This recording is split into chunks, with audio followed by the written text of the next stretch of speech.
A returnee from the days of Meteorot R, it is the heavy tanked and artillery type Rhinorush, with a kit of Guard 500, double missile, tank legs, and the leg ability of super armor, which renders the user immune to paralyzed ailments a set number of hits. Oh boy.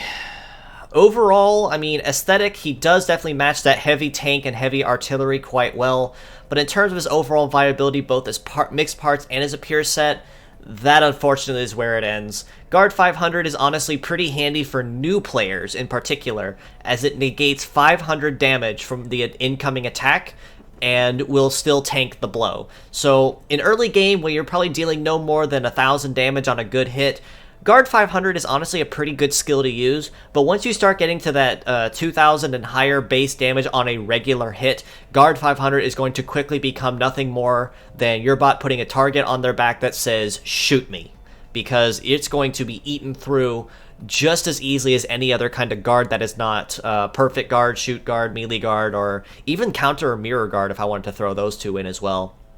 Right and left arm is missile, also really hurts his viability as he's a double AoE type, which means he has no consistent damage, and even the damage that he deals is not going to be a lot, because it's going to be spread evenly among all four of his parts. Now, if in the rare opportunity that you somehow do need to make use of an AoE shooting skill, missile is definitely worth considering, but there are for sure far better options than Rhinorush, unfortunately. His only saving grace is the leg ability of super armor, which renders him immune to ailments such as freeze, or shock, or a tornado to a degree, a certain number of hits based on the part rank. However, because they are on tank legs in particular, that unfortunately does not forgive his already pretty mediocre kit overall. So in terms of pure set, I'd have to rate him about a 1 out of 10, really. Really not all that handy, not all that viable. There's definitely far better parts out there to make use of if you need shield parts or AoEs in general.